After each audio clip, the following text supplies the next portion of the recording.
اور پھر یہ کہ جیسے نماز کی ادائیگی کا ہمارا طریقہ کیسا ہے، ہمارا وضو کتنا اچھا ہے، تو یہ ساری چیزیں ریفلیکٹ کرتی ہیں ہمارے ایمان کی اسٹرینتھ پہ۔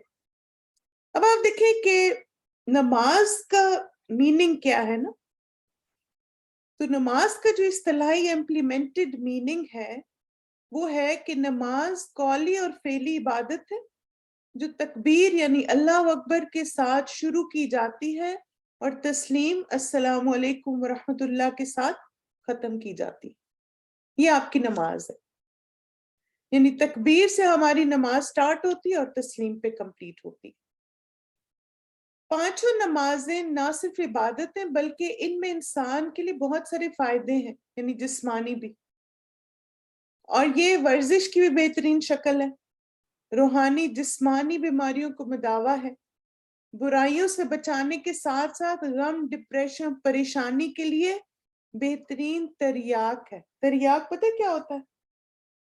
جس کو آپ نہیں کہتے اینیکڈوز، پوائزن انسان اگر استغفر اللہ کوئی چیز جیسے ہوتا ہے نا کئی دفعہ آپ کو پوائزننگ ہو جاتی، تو پھر اس کو ریورس کرنے کے لیے باڈی کو واپس لانے کے لیے آپ کو ایک ریمیڈی دی جاتی، بالکل۔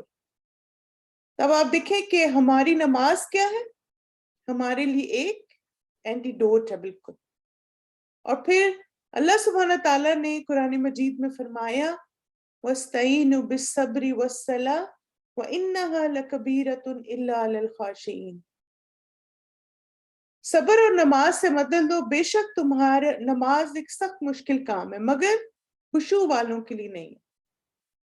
تو اس لیے آپ دیکھیں کہ کچھ لوگ غم، ڈپریشن، پریشانی کے موقع پہ انسانوں کے پاس جاتے ہیں، لیکن جو خشوع اختیار کرنے والے لوگ ہیں وہ سب سے پہلے اپنے رب کے سامنے جھکتے ہیں، اللہ سے مدد مانگتے ہیں، اور وہ ان کی بہترین تھیراپی ہوتی ہے۔ اور اسی طرح نبی صلی اللہ علیہ وسلم نے نماز کو آنکھوں کی ٹھنڈک کہا۔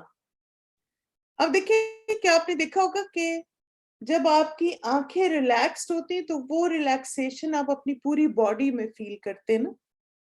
جیسے آپ دیکھیں کہ جیسے آپ کوئی سینری دیکھتے ہیں، آپ کسی ایسی جگہ گئے جہاں بہت خوبصورت پہاڑ ہیں، پانی ہے، درخت ہیں، گرینری ہے، خوبصورت سا لینڈسکیپ ہے، تو یہ چیز آنکھوں سے دیکھنا ہمارے دل کو سکون دیتی ہے۔ اسی طرح آپ دیکھیں کہ جب ہم نماز پڑھتے ہیں نا تو ہمارا دل پرسکون ہوتا ہے، اور اس سکون کی وجہ سے ہماری آنکھیں بھی ٹھنڈی ہوتی۔ اور پھر اسی طرح ہم اس کو اس طرح بھی انڈرسٹینڈ کر سکتے ہیں کہ نماز کی حالت میں جو احسان کا درجہ ہے وہ کیا ہے، اس میں دیکھنے کو کہا گیا نا، کہ ایک کیا ہے کہ تم یہ سوچو کہ اللہ تمہیں دیکھ رہا ہے، اور یا تم یہ سوچو کہ تم اللہ کو دیکھ رہے۔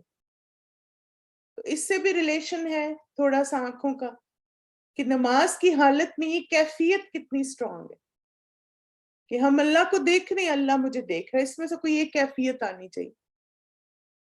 تو یہ کیفیت جتنی سٹرونگ ہوتی ہے نماز اتنی زیادہ خوبصورت ہوتی ہے انشاءاللہ۔ رسول اللہ صلی اللہ علیہ وسلم نے نماز کو آنکھوں کی ٹھنڈک قرار دیا۔ اور پھر آپ دیکھیں کہ یہ سالم بن ابو جعد سے روایت ہے، کہتے ہیں کہ ایک آدمی نے کہا کاش میں نماز پڑھ لیتا تو سکون پاتا، تو دوسرے لوگوں نے گویا اس کے اس انداز پر عیب لگایا، انہوں نے کہا یہ کیا بات ہوئی کہ تم نماز پڑھو گے تو تمہیں سکون ملے گا۔ یعنی بعض کچھ لوگ ان کو بڑا سٹرینج سا لگتی ہے یہ بات سن کے نا، کہ یہ کیا بات ہے کہ اس کو نماز پڑھ کے سکون ملتا۔ تو اس نے کہا کہ میں نے رسول اللہ صلی اللہ علیہ وسلم سے سنا ہے، آپ فرماتے تھے اے بلال نماز کی اقامت کہو، ہمیں اس سے راحت پہنچاؤ، یا بلال اقم الصلاۃ ارحنا بہا، یعنی ہمیں اس سے سکون پہنچاؤ نماز کے ذریعے۔ اس لیے آپ دیکھیں کہ جب انسان کا تعلق اللہ تعالیٰ سے مضبوط ہوتا ہے تو اس کو اپنی نمازوں میں پھر سکون ملتا۔ اور پھر جیسے ایک وہ کسی کا کال بھی ہے نا، انہوں نے کہا کہ جن کو نماز پڑھ کے سکون نہیں ملتا انہیں چاہیے کہ سکون سے نماز پڑھیں۔ یہ بات نا بڑی گہری ہے یعنی جنہیں نماز پڑھ کے بھی سکون نہیں مل رہا، تو اس کا مطلب ہے کہ ان کی نماز کا جو طریقہ ہے وہ درست نہیں ہے، یعنی اس میں خشوع نہیں ہے. رکوع اور سجدے بہتر کرنے کی ضرورت ہے، کیونکہ نماز میں سکون جو ہے وہ نماز کے ارکان میں سے ایک رکن ہے. اگر کوئی جلدی جلدی نماز پڑھتا ہے تو آپ دیکھیں، اب تو ماشاءاللہ آپ سب نماز نبوی پڑھ چکے ہیں نا، تو جلدی جلدی نماز کو کیا کہا گیا؟ نماز کی چوری. اور پھر جلدی جلدی نماز پڑھنے والے کو نبی صلی اللہ علیہ وسلم نے کہا نماز تم دہراؤ، تم نے نماز نہیں پڑھی. تو ظاہر ہے اگر ہم ایک سپیڈ جو ہے وہ نماز پڑھ رہے ہیں تو پھر اس سے سکون کہاں ملے گا نا. تو وہ نماز سکون لے کر آتی ہے جس میں ہم نماز کی ادائیگی میں ایک اطمینان اور سکون کے ساتھ کھڑے ہوتے ہیں. پھر اسی طرح رسول اللہ صلی اللہ علیہ وسلم نے فرمایا دنیا میں میرے لیے عورت اور خوشبو کی محبت ڈالی گئی ہے اور میری آنکھوں کی ٹھنڈک نماز میں رکھی گئی. یعنی نماز پڑھنا ایک ایسا ایکسپیرینس ہوتا ہے کہ انسان ایک دم سے ریلیکس ہو جاتا ہے. اور پھر آپ دیکھیں کہ دنیا میں بہت ساری چیزیں ہیں جو کہ ہمارے لیے ایک اٹریکشن کا باعث ہوتی ہیں، لیکن ایک ایمان والے کے لیے سب سے بڑی اٹریکشن کیا ہوتی ہے کہ اپنے رب کے سامنے کھڑا ہوتا ہے، اپنے رب سے ملاقات کرتا ہے، اس سے باتیں کرتا ہے، مناجات کرتا ہے، اور یہ چیز اس کے دل کو سکون اور اطمینان دیتی ہے. جیسے آپ دیکھیں نا کہ وہ ایک عالم کا قول بھی ہے نا، تو وہ کہتے ہیں کہ جب میرا دل کرتا ہے کہ میں اللہ سے باتیں کروں تو میں نماز پڑھتا ہوں، اور جب میرا دل کرتا ہے کہ میرا رب مجھ سے باتیں کرے تو میں قرآن پڑھتا ہوں. تو وہی بات ہے نا کہ نماز اللہ سے ملاقات ہے. تو جیسے آپ کسی سے مل کے بہت خوش اور مطمئن ہوتے ہیں، ایکسائٹیڈ ہوتے ہیں، اسی طرح ایک ایمان والا جب نماز کی حالت میں اپنے رب سے ملاقات کرتا ہے، باتیں کرتا ہے، تو پھر اس کے بعد وہ ایک جس کو کہتے ہیں اس کو ایک بوسٹ ملتا ہے، پش ملتی ہے، اس کا ایمان بڑھ جاتا ہے. اور پھر آپ دیکھیں کہ نماز کس طرح سے ہماری روحانی زندگی کو خوبصورت کرتی ہے، اس میں نماز کی پابندی بہت ضروری ہے. ایمان والوں پر نماز وقت کی پابندی کے ساتھ فرض ہے. ان الصلاۃ کانت علی المؤمنین کتابا موقوتا، بے شک نماز ایمان والوں پر ہمیشہ سے ایسا فرض ہے جس کا وقت مقرر کیا ہوا ہے. یعنی آپ دیکھیں کہ اگر آپ نماز پڑھ رہے ہیں لیکن وقت پہ نہیں پڑھ رہے، جیسے آپ دیکھیں کہ بعض دفعہ یہ ہوتا ہے نا کہ جیسے کچھ لوگ یہ سمجھتے ہیں کہ نماز تو ہم پڑھ رہے ہیں نا. اب دیکھیں کہ نماز کا پڑھنا کافی نہیں ہوتا. نماز کو خشوع کے ساتھ قائم کرنا ضروری ہوتا ہے. ایک ہوتا ہے نماز کو پڑھنا اور دوسرا ہوتا ہے نماز کو قائم کرنا. تو قائم کرنے میں کیا آتا ہے؟ خشوع کے ساتھ ہو، وقت کی پابندی کے ساتھ ہو، ساری آداب و شرائط کے ساتھ آپ نماز پڑھیں. اور پھر آپ دیکھیے کہ اللہ سبحانہ تعالیٰ نے جو ہمیں نماز کی نعمت دی، اس کی ایک وجہ یہ بھی ہے کہ ہمارے اندر ڈسپلن آئے. کیا آپ کو لگتا ہے کہ نماز پڑھ کے ہمارے اندر ڈسپلن آتا ہے نا؟ اچھا، ڈسپلن جب اب دیکھیں نا، جیسے آپ اس طرح اپنے ڈے کا پلانر بناتے ہیں، فجر سے ظہر، ظہر سے عصر، عصر سے مغرب، مغرب سے عشاء، عشاء سے فجر. یس، آپ کی بیسٹ ٹائم مینجمنٹ ہوتی ہے جب آپ نمازوں کے مطابق اپنے ڈے کا اسکیجول بناتے ہیں. اور پھر آپ دیکھیں جب ایک ایمان والا اپنے ڈے کا اسکیجول یا اپنے ڈے کا پورے کرنے کے جو تھنگس ٹو ڈو ہیں وہ نماز کے مطابق بناتا ہے، تو وہ ہر عمل اس کا عبادت بن جاتا ہے، کیونکہ اس نے اپنا مین فوکس اپنے رب کی اطاعت کو رکھا کہ میں نے فجر کے بعد یہ کام کرنے ہیں، پھر مجھے نماز پڑھنی ہے، پھر یہ کام ہے، پھر نماز، پھر یہ کام ہے، پھر نماز. تو پورا اس کا دن اپنے رب کی اطاعت و فرمانبرداری میں گزرتا ہے. تو نماز ہمارے اندر پنچویلٹی لے کر آتی ہے. اور آپ یقین کریں جن لوگوں کے اندر آپ کو لگتا ہے نا کہ لیک آف پنچویلٹی ہے، آپ ذرا ان سے پوچھیں کہ اچھا آپ کی نمازیں کتنی ریگولر ہیں. تو ایسے لوگوں میں ہمیشہ نمازوں میں ریگولیرٹی نہیں ہوتی. جو لوگ عام زندگی میں جیسے آپ یہ چیز ان کے اندر دیکھیں گے.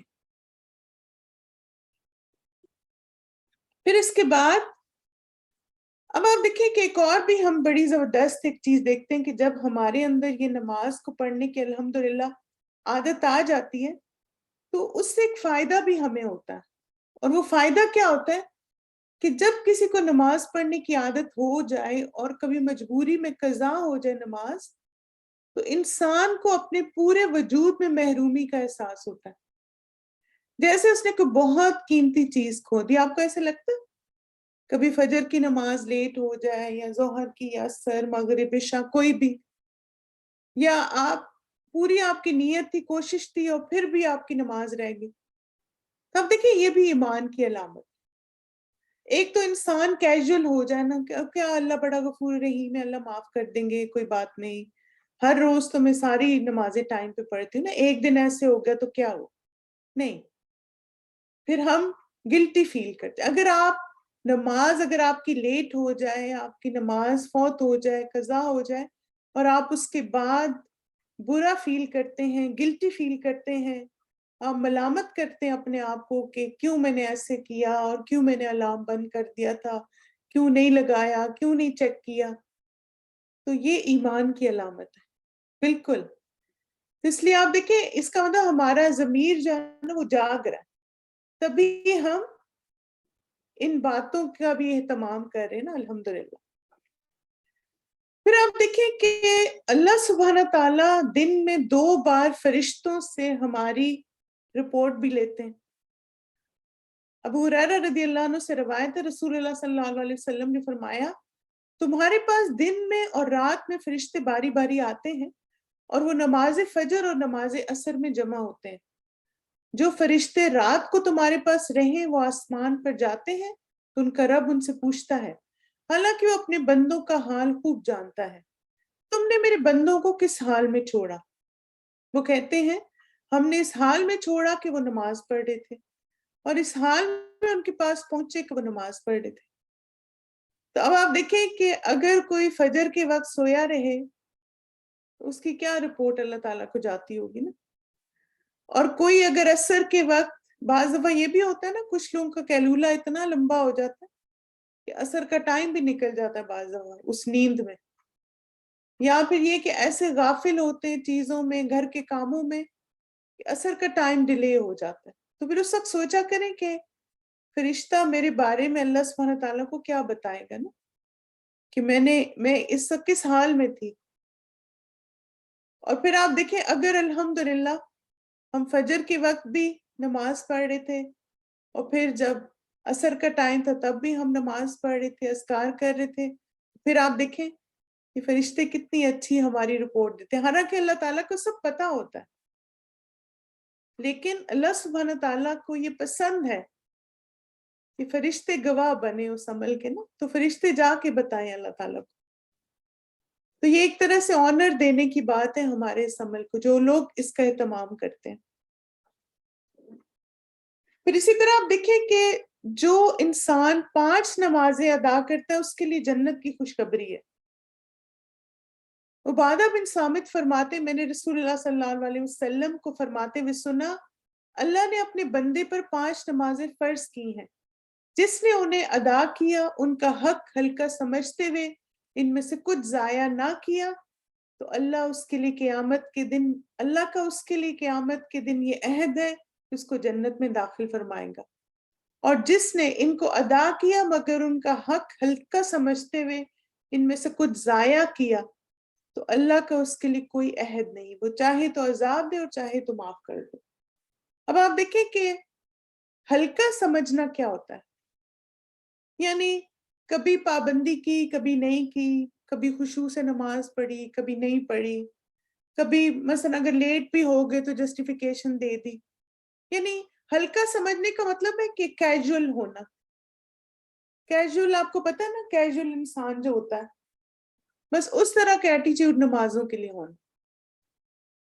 یعنی جیسے ایک ہوتا ہے نا کہ کچھ لوگ نماز کی فکر میں ہر وقت رہتے ہیں, تو ایسے وہ لوگ ہیں جو اس کے حق کو ادا کرنے کی کوشش کرتے، اس کو ضائع نہیں کرتے. اور جو لوگ کیجول ہوتے ہیں آپ دیکھیں پھر اس کا مطلب حق نہیں ادا کر رہے. اچھا آپ سب کو یہ پتا ہے نا کہ قیامت کے دن پہلا سوال نماز کے بارے میں ہوگا. اس سے کیا پتہ چلتا ہے، کیا بات سمجھ آتی ہے ہمیں؟ کہ قیامت کے دن جب ہمارا حساب کتاب ہوگا سب سے پہلے نماز کے بارے میں پوچھا جائے گا. بالکل شابش. نماز کی اہمیت کے بارے میں پتہ چلتا ہے، اور یہ بھی کہ یہ عمل کتنا اہم ہے. سیکنڈ پلر آف اسلام ہے. آپ دیکھیے نبی صلی اللہ علیہ وسلم نے فرمایا قیامت کے روز لوگوں کے اعمال میں سے جس عمل کا سب سے پہلے حساب ہوگا وہ نماز ہوگی. کہا ہمارا رب عز و جل اپنے فرشتوں سے فرمائے گا، حالانکہ وہ پہلے سے خوب جاننے والا ہے، میرے بندے کی نماز دیکھو، کیا اس نے اس کو پورا کیا ہے یا اس میں کوئی کمی ہے. چنانچہ اگر وہ کامل ہوگی تو پوری کی پوری لکھ دی جائے گی، اور اگر اس میں کوئی کمی ہوگی تو فرمائے گا کہ دیکھو کیا میرے بندے کے کچھ نوافل بھی ہیں. اگر اس کے نفل ہوئے تو وہ فرمائے گا میرے بندے کے فرضوں کو اس کے نفلوں سے پورا کر دو، پھر اسی اندازے سے دیگر اعمال لیے جائیں گے. کتنی زبردست حدیث ہے. جیسے آپ دیکھیں کچھ لوگ کہتے ہیں نا سنت تو فرض نہیں ہے نا، نفل تو فرض نہیں ہے نا. بالکل فرض نہیں ہے. نہ تو سنتیں پڑھنا فرض ہے نہ ہی نفل پڑھنا فرض ہے. فرض نماز تو ہماری وہی ہے. لیکن آپ دیکھیں اگر آپ نفل پڑھتے ہیں تو اگر نمازوں کی گنتی میں کہیں کمی ہوگی تو نوافل سے پوری کر دی جائے گی. فرض کریں آپ کی زندگی میں جو آپ پہ نمازیں فرض تھیں وہ 1,00,000 تھی اور آپ نے اس میں سے 95,000 پڑھی، 5,000 کم میں، تو پھر کیا ہوگا؟ اگر آپ سنت پڑھتے رہے ہیں، آپ نفل پڑھتے رہے ہیں، تو فرض کی جو کمی ہوگی اس گنتی میں وہ نفل سے پوری کر دی جائے گی. بالکل. اور اسی طرح آپ دیکھیں کہ باقی میں بھی ہوگا. نفل روزوں کے بارے میں بھی ایسا ہی ہوگا، نفل صدقات کے بارے میں بھی ایسا ہی ہوگا. رمضان کے روزوں میں کچھ کمی رہ گئی تو نفل سے پوری کر دی جائے گی. اگر زکوٰۃ میں کچھ کمی رہ گئی تو صدقات سے پوری کر دی جائے گی. ہم میں سے کوئی بھی گارنٹی نہیں دے سکتا نا کہ میں نے تو ہر چیز بڑی پرفیکٹ کی. تو ہم نوافل اس لیے پڑھتے ہیں کہ اگر قیامت کے دن کہیں کچھ کمی ہو تو یہ ڈیفیشنسی پوری ہو جائے انشاءاللہ. اچھا یہ بتائیں کہ شہداء کون ہوتے ہیں، ان کے بارے میں کوئی بات بتائیں. کوئی شہید کے بارے میں آپ کو بات پتا ہو، یاد ہو کہ ان کو شہداء کہا جاتا ہے، جو اللہ تعالیٰ کے راستے میں شہید ہو جاتے. شاباش، وہ زندہ ہیں، اللہ تعالیٰ کے ہاں سے رزق پاتے ہیں. Very good. اور کوئی بات بتائیں شہداء کے بارے میں. اللہ کے راستے میں اپنی جان دیتے، خون کا پہلا قطرہ گرنے سے پہلے ان کی بخشش ہو جاتی ہے، ان کے گناہ معاف ہو جاتے ہیں. بالکل. ان کی روحیں جو ہیں وہ پرندوں کی شکل میں اڑتی ہیں جنت میں. تو اب آپ دیکھیں کہ اتنا عظیم رتبہ ہوتا ہے شہداء کا. لیکن آپ دیکھیے کہ ایک نمازی کا کیا رتبہ ہے، یہ بھی ہم دیکھتے ہیں. کیونکہ نمازوں کی تعداد کی وجہ سے انسان کا شہداء سے بھی بلند درجہ ہو جاتا ہے. ابو ہریرہ روایت کرتے ہیں کہ قبیلہ قداء کے ایک شخص بلی کہ 2 شخص نبی صلی اللہ علیہ وسلم کے پاس ایمان لائے، نبی صلی اللہ علیہ وسلم پر ایمان لائے. ان میں سے ایک تو جہاد کرتے ہوئے شہید ہو گیا اور دوسرا اس کے بعد 1 سال مزید زندہ رہا. طلحہ بن عبید اللہ کہتے ہیں کہ میں نے خواب میں دیکھا کہ وہ شخص جس کا 1 سال بعد انتقال ہوا تھا اس شہید سے پہلے جنت میں داخل ہوا. مجھے اس پر بہت تعجب ہوا. صبح میں نے رسول اللہ صلی اللہ علیہ وسلم کو یہ خواب سنایا یا کسی نے رسول اللہ صلی اللہ علیہ وسلم کو اس خواب کے بارے میں بتایا تو رسول اللہ صلی اللہ علیہ وسلم نے فرمایا کیا اس نے اس کے بعد رمضان کے روزے نہیں رکھے اور سال بھر کی فرض نمازوں کی 6,000 اور اتنی زیادہ رکعتیں نہیں پڑھی.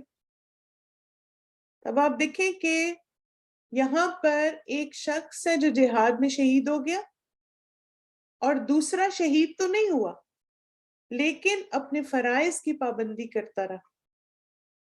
تو اللہ سبحانہ تعالیٰ نے اس شخص کو جنت میں پہلے داخل کر دیا. تو جو انسان اپنی نمازوں کا اہتمام کرتا ہے، اس کی فکر کرتا ہے تو انشاءاللہ اگر ہم سے پہلے کچھ شہداء چلیں گے تو ہم امید رکھتے ہیں کہ اللہ تعالیٰ ہمارے اخلاص اور ہماری نمازوں کی وجہ سے ہمارا بھی درجہ بڑھائیں گے. پھر اس کے بعد اگلی چیز جو انشاءاللہ تعالیٰ ہم دیکھیں گے ہمارے لیے، ہماری روحانی صحت کے لیے امپورٹنٹ ہے، وہ ہے روزہ. ٹھیک ہے، یعنی سب سے پہلے گناہوں سے بچنا ہے، پھر اس کے بعد دوسری چیز ہے قرآن، پھر تیسری چیز ہے نماز، اور چوتھی چیز ہے روزہ. روزہ کس طرح سے ہماری روحانی صحت کو جیسے اس کو تقویت دیتا ہے. سب سے پہلے تو آپ کچھ جملے انڈر لائن کر لیں کہ روزہ رکھنا طبی اور روحانی لحاظ سے بہت فائدہ مند ہے، اس کو انڈر لائن کریں. پھر تقوی اور پرہیزگاری جیسی صفات، تقوی اور پرہیزگاری اس کو انڈر لائن کریں. پھر اس آیت کو ہائی لائٹ کریں. پھر یہ بڑی امپورٹنٹ حدیث ہے، اس کو انڈر لائن کریں، حذیفہ رضی اللہ عنہ کی روایت ہے جو. چلیں اس کو انشاءاللہ ریویو کرتے ہیں آپ کچھ پوائنٹس کے ساتھ. رمضان المبارک کے مہینے میں روزے رکھنا اور پھر اس کے بعد نفلی روزے رکھنا بھی طبی اور روحانی لحاظ سے فائدے مند ہے. طبی کیا ہوتا ہے؟ یعنی میڈیکلی، جیسے ہم جس کو کہتے ہیں نا، کہ آپ کو بہت ساری جو بیماریاں ہوتی ہیں روزہ ان کا علاج کرتا ہے. اس کو آپ ایسے سمجھیں کہ یہ علاج کا طریقہ بھی ہے. اور جیسے آپ دیکھیں کہ ایک ریسرچ کے مطابق اگر کسی کا صرف 25% لیور کام کر رہا ہو اور وہ 30 دن کے روزے رکھے تو اس کا لیور 100% کام کرنا شروع کر دیتا ہے. یعنی یہ پروو ہے، انہوں نے پروو کیا اس کو. اس لیے روزہ ہمارے اوور آل جو باڈی کے آرگنز ہیں نا ان کو بھی ہیلدی رکھتا ہے. اور اسی طرح روحانی طور پر کیسے ہمیں فائدہ دیتا ہے کہ روزہ ہمارے اندر پرہیزگاری یا تقوی جیسی صفات پیدا کرتا ہے جو اللہ کی محبوب صفات ہیں. قرآن مجید کے آغاز میں کہہ دیا گیا ھدی للمتقین، کہ تقوی والوں کے لیے ہدایت ہے. اور پھر آپ دیکھیں پرہیزگاری کیا ہوتی ہے. پرہیز کیا ہوتا ہے؟ بچنا. اصل میں تقوی ہی پرہیزگاری ہے. ان ادر ورڈز کہ ایک متقی انسان کیا ہوتا ہے؟ وہ پرہیز کرتا ہے ہر حرام کام سے، حرام چیزوں سے، برائیوں سے، اس سے اپنے آپ کو بچا کے رکھتا ہے. اللہ سبحانہ تعالیٰ قرآن مجید میں فرماتے ہیں یا ایھا الذین آمنوا کتب علیکم الصیام کما کتب علی الذین من قبلکم لعلکم تتقون. اے لوگو جو ایمان لائے ہو، تم پر روزے فرض کیے گئے جس طرح تم سے پہلے انبیاء کے پیروکاروں پر فرض کیے گئے تھے، اس سے توقع ہے کہ تم میں تقوی کی صفت پیدا ہو. یعنی اس روزے کا ایک مقصد بتا دیا گیا، اور وہ کیا ہے کہ ہمارے اندر روحانیت مضبوط ہو. کیونکہ تقوی آپ دیکھیں ہر نیکی کی جڑ ہے. حدیث کے میں یہ بھی ہمیں پتہ چلتا ہے نا، آپ لوگوں نے تقوی کے بارے میں ساری احادیث پڑھی ہوں گی. قرآن مجید میں بھی آتا ہے کہ تقوی اختیار کرو جیسا کہ حق کے تقوی اختیار کرنے، حق کا تقاتی ہی. اور پھر آپ دیکھیں کہ نبی صلی اللہ علیہ وسلم نے وصیت بھی کی صحابہ کو کہ تم تقوی اختیار کرو کیونکہ وہ ہر نیکی کی جڑ ہے. یعنی روحانی زندگی کی مضبوطی کے لیے تقوی ضروری ہے. اگر باقی نیکیاں کر کے آپ کو لگتا ہے کہ تقوی سٹرونگ نہیں ہو رہا تو روزے رکھنے شروع کریں. اب دیکھیں روزے میں اصل میں کیا ہوتا ہے نا کہ ہم عبادت کی حالت میں آ جاتے ہیں اور ہم اپنے آپ کو ایک میسج دے رہے ہوتے ہیں کہ اگر اللہ تعالیٰ کی خاطر میں کھانا پینا چھوڑ سکتی ہوں تو میں باقی زندگی میں باقی حرام کام بھی چھوڑ سکتی ہوں. آپ دیکھیں کھانا پینا جو نا سب سے زیادہ ہمارا پسندیدہ کام ہے. ایسا ہی ہے نا، یعنی آپ دیکھیں کہ کھانا نہ کھائیں تو بعض اوقات نیند نہیں آتی، کھانا نہ کھائیں تو ایسے لگتا ہے آنکھیں نہیں کھل رہی، لیزی ہو رہے، عبادت نہیں بعض اوقات اچھے سے ہوتی. اب اتنی مرغوب چیز ہے کھانا، مگر ہم اللہ تعالیٰ کی خاطر اسے چھوڑ دیتے ہیں رمضان میں، اور یا جب روزہ رکھتے ہیں تو انسان اپنی اسٹرینتھ اپنے آپ کو بتاتا ہے روزہ رکھ کے. اور اسی طرح آپ دیکھیں کہ یہ جو حدیث آتی ہے صحیح بخاری کی حذیفہ رضی اللہ عنہ کہتے ہیں کہ میں نے رسول اللہ صلی اللہ علیہ وسلم سے سنا کہ آدمی کو اس کے بال بچوں اور مال اور پڑوسیوں کی وجہ سے جس فتنے میں پڑنے کا امکان ہو سکتا ہے، نماز، روزہ، زکوٰۃ، نیکی کا حکم دینے اور برائی سے روکنا اس فتنے کو دور کر دیتے ہیں۔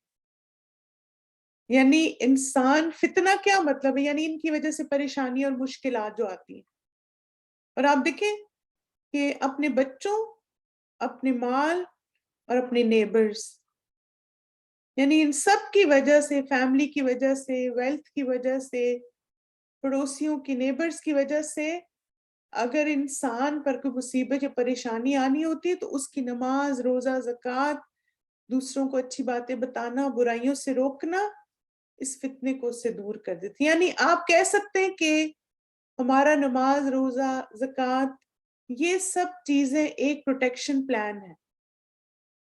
ہم اپنے آپ کو بہت ساری پریشانیوں اور مشکلات سے دور کر لیتے ہیں، ہم اپنے آس پاس ایک شیلڈ قائم کر لیتے ہیں جو ان برائیوں کو دور کر دیتی ہے ہم سے۔ پھر اسی طرح آپ دیکھیے کہ نبی صلی اللہ علیہ وسلم نہ صرف روزہ رکھتے تھے رمضان میں، بلکہ رمضان میں قرآن کے ساتھ بھی ایک تعلق مضبوط کرتے تھے۔ اور وہ کیا کرتے تھے کہ قرآن کا دور کرتے، جبرائیل علیہ السلام نبی صلی اللہ علیہ وسلم سے رمضان کی ہر رات میں ملتے، یہاں تک کہ رمضان گزر جاتا، نبی صلی اللہ علیہ وسلم جبرائیل علیہ السلام سے قرآن کا دور کرتے تھے۔ تو اب آپ دیکھیں کہ روزہ تقویٰ کو بڑھانے کا ذریعہ ہے، اور جب روزے کی حالت میں انسان قرآن کو بھی ساتھ ساتھ پڑھتا ہے تو اپنی روحانیت کو اور زیادہ اسٹرانگ کرتا ہے اور اسٹرینتھ دیتا ہے۔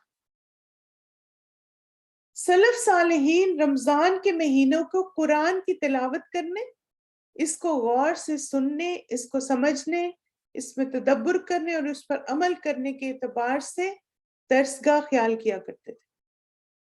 یعنی وہ کیا سمجھتے تھے کہ رمضان کا مہینہ سال میں آیا ہے، اس کی وجہ کیا ہے، اس میں ہم نے کیا کرنا ہے، قرآن کی زیادہ تلاوت کرنی ہے، اس کو زیادہ سننا ہے، اس کو سمجھنا ہے، اس پر غور و فکر کرنا ہے اور اس پر عمل کرنا ہے، کیونکہ یہ ہمارا ٹریننگ ٹائم ہے۔ اللہ تعالیٰ نے یہ موقع دیا ہے، سال میں ایک دفعہ اپنے آپ کو ٹرین کرو نیکسٹ 11 منتھس کے لیے۔ ایک جیسے آپ دیکھیں ریفریشر ہوتا ہے ہم سب کے لیے نا پورے سال میں۔ پھر اسی طرح آپ دیکھیں کہ رمضان کا مہینہ جب آتا ہے تو ہر دن اور رات ایسے لوگ ہوتے ہیں جن کو اللہ تعالیٰ آگ سے آزادی عطا فرماتا ہے، اور ہر مسلمان کے لیے ایک دعا ہے جو وہ کرے اور وہ قبول ہو۔ یعنی آپ دیکھیں رمضان کا کہا جاتا ہے نا کہ دعاؤں کا مہینہ، صدقے کا مہینہ، روزے کا مہینہ، قرآن کا مہینہ، بخشش کا مہینہ، کتنے نام ہیں نا رمضان کے، الحمدللہ۔ تب آپ دیکھیں کہ اس کا کیا مطلب ہے کہ ایک دعا ایسی ہے جو آپ مانگتے ہیں اور وہ روز قبول ہو۔ تو رمضان کا کوئی بھی دن ہمارا دعاؤں کے بغیر نہیں گزرنا چاہیے، ہر روز دعائیں مانگ۔ اور اسی طرح آپ دیکھیے کہ قیام اللیل کرنا، نبی کریم صلی اللہ علیہ وسلم نے فرمایا جو شخص رمضان کے روزے ایمان اور احتساب حصول اجر و ثواب کی نیت کے ساتھ رکھے، اس کے اگلے تمام گناہ معاف کر دیے جاتے ہیں، اور جو لیلۃ القدر میں ایمان اور احتساب کے ساتھ نماز میں کھڑا رہے، اس کے بھی اگلے تمام گناہ معاف کر دیے جاتے ہیں۔ اس لیے آپ دیکھیں روزہ رکھنا اور پھر قیام کرنا، یہ دونوں چیزیں ہمیں گناہوں سے پاک کر دیتی ہیں۔ اور گناہوں سے پاکی کا کیا مطلب ہے کہ ہم نے اللہ تعالیٰ کا قرب حاصل کر لیا، ہم نے اپنی روح کو مضبوط کر لیا، کیونکہ گناہ ہمارے اور اللہ تعالیٰ کے بیچ میں جو تعلق ہے اس میں رکاوٹ ہوتے ہیں، ہمارے دل کو سیاہ کرتے ہیں۔ تو اگر ہم روحانی طور پر اسٹرانگ رہنا چاہتے ہیں تو ہمیں ایسے اعمال کرنے ہیں جو ہمارے دل کو قوت اور طاقت دیں۔ پھر اس کے بعد ہمارا نیکسٹ ٹاپک ہے، نیکسٹ جو عمل ہے جو ہماری روحانی زندگی کو اسٹرانگ کرتا ہے، وہ ہے صدقہ۔ صدقہ اور زکوٰۃ سے تحفظ حاصل ہوتا ہے انسان کو۔ اور پھر آپ دیکھیں روزانہ کچھ نہ کچھ صدقہ خیرات کرنا انسان کے اندر مال اور دنیا کی محبت کم سے کم کر کے ایثار و قربانی، احسان و ہمدردی، غمخواری و انکساری، اخوت اور نرم خوئی کو آبیاری کرتا ہے۔ اس پورے جملے کو انڈرلائن کریں۔ اور پھر اس کے بعد جو آیت ہے سورہ توبہ کی 103 اس کو بھی انڈرلائن کریں۔ تو یہ حدیث بڑی امپورٹنٹ ہے، ایکسٹریملی امپورٹنٹ حدیث، کہ کون سا صدقہ جو ہے وہ بیسٹ ہے، افضل ہے، اس کو انڈرلائن کریں صدقے کو۔ اور پھر یہ جو عبداللہ بن مسعود والی حدیث ہے اس کو بھی انڈرلائن کریں۔ اب دیکھیں کہ صدقہ اور زکوٰۃ ہمیں تحفظ دیتے ہیں کس سے؟ ایک تو یہ کہ دنیا کی محبت ہمارے اندر کم ہوتی، ہم اپنے مال کی حفاظت کرتے ہیں، ہم اپنے اعمال کی بھی حفاظت کرتے ہیں۔ روزانہ کچھ نہ کچھ صدقہ کرنا مال کی محبت کم کر کے قربانی اور احسان کو فروغ دیتا ہے۔ یعنی اگر ہر انسان ہر وقت جمع کرتا رہے تو اس کے اندر لالچ بڑھتا ہے نا، اور پھر وہ بہت سارے نیکی کے کاموں سے محروم ہو جاتا ہے۔ لیکن جب وہ اللہ کے رستے میں دیتا رہے تو بار بار اپنے آپ کو یہ ریمائنڈر کرواتا ہے کہ یہ مال تو اللہ کا دیا ہوا، اللہ نے مجھے دیا تھا، مجھے اسی کے رستے میں خرچ کرنا ہے، تو وہ چیز پھر اس کے اندر سیکریفائز کرنے کا جذبہ، شیئرنگ کا جذبہ پیدا کرتی۔ اب دیکھیں نا، جب آپ کچھ بھی چیز اللہ کے رستے میں دیتے ہیں تو آپ سیکریفائز کرتے ہیں۔ اللہ سبحانہ تعالیٰ قرآن مجید میں فرماتے ہیں، اے نبی صلی اللہ علیہ وسلم تم ان کے اموال میں سے صدقہ لے کر انہیں پاک کرو، یعنی مال ہمیں پاک کرتا ہے، تطہرہم وتزکیہم، اور نیکی کی راہ میں انہیں بڑھاؤ، اور ان کے حق میں دعائے رحمت کرو کیونکہ تمہاری دعا ان کے لیے وجہ تسکین ہوگی، اللہ سب کچھ سنتا اور جانتا ہے۔ اب دیکھیں کہ یہاں پہ اللہ کے رستے میں مال خرچ کرنے کے دو فوائد بتائے گئے۔ تطہرہم، پاک کرتا ہے صدقہ ہمیں، یعنی ہمارے دل کو ہر طرح کی لالچ سے اور حرص سے، اور جو جیسے ایک حسد ہوتا ہے کسی کو زیادہ ہے اس سے پاک کرتا ہے۔ تو زکیہم، نشو نما کرنے میں مدد دیتا ہے، یعنی ہم اسپرچولی گرو کرتے ہیں جب ہم اللہ تعالیٰ کے راستے میں صدقہ کرتے ہیں یا مال خرچ کرتے ہیں۔ اور اسی طرح آپ دیکھیں کہ شاید سے ایک اور دلیل بھی ملتی ہے کہ یہ تو نبی صلی اللہ علیہ وسلم کو کہا گیا کہ وہ دعا کرے، لیکن اگر ہم بھی کسی کو جیسے دیکھتے صدقہ کرتے ہوئے تو ہمیں بھی دعا دینی چاہیے، برکت کی دعا دیں۔ کوئی آپ کو بتاتا ہے کہ مجھے پتہ چلا فلاں بڑا نیڈی ہے، میں نے اس کی ہیلپ کی، تو آپ کہ ماشاءاللہ اللہ تعالیٰ آپ کے رزق میں اور برکت دے۔ جیسے وہ میں نے آپ کو بتایا بھی تھا کہ ایک صحابی جو ہیں، وہ ایک صحابی تھے یا تابعی تھے، وہ دعا کیا کرتے تھے نا کہ یا اللہ میری زکوٰۃ بڑھا دے۔ تو اس کا کیا مطلب ہے؟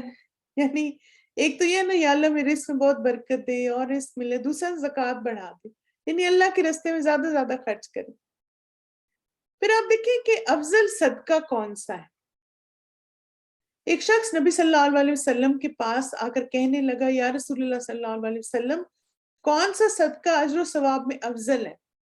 آپ صلی اللہ علیہ وسلم نے فرمایا، وہ صدقہ جس پر تم تندرستی، بخل اور غربت سے ڈرتے ہو اور دولت مند ہونے کی تمنا کرتے ہو، اسے موت کے قریب آنے تک تاخیر نہ کرو، اور پھر یہ کہو کہ فلاں کو اتنا دو اور فلاں کو فلاں اور فلاں کے لیے بہت کچھ، اور یہ پہلے ہی فلاں فلاں کا ہو چکا ہے۔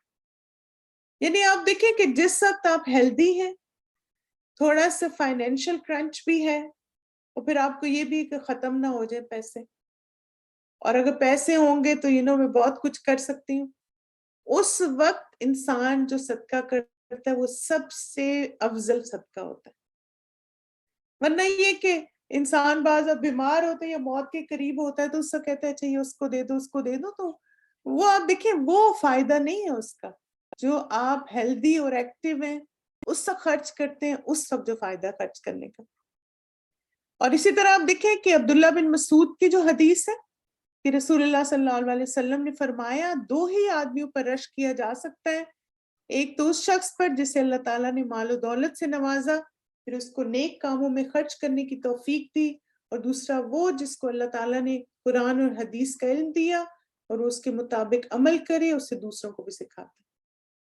تو یہاں پہ آپ دیکھیں کہ دونوں ہی چیزیں خرچ کرنے والی ہیں نا، مال کسی پہ خرچ کرنا اور علم کسی پہ خرچ کرنا، یہ دونوں قابل رشک کوالٹیز ہیں.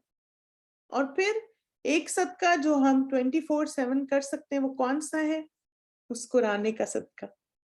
ابن جاز رضی اللہ عنہ بیان کرتے ہیں کہ میں نے رسول اللہ صلی اللہ علیہ وسلم سے زیادہ مسکرانے والا کوئی شخص نہیں دیکھا. تو آپ صلی اللہ علیہ وسلم کی یہ سنت ہے، صدقہ ہے. اور اسی طرح آپ دیکھیں کہ اگر انسان مسکراتا رہتا ہے تو نہ صرف یہ کہ ہم تر و تازہ رہتے ہیں، بلکہ یہ ہماری روحانی اور جسمانی زندگی پر ایک بہت پازیٹیو اثر ڈالتا ہے مسکرانا.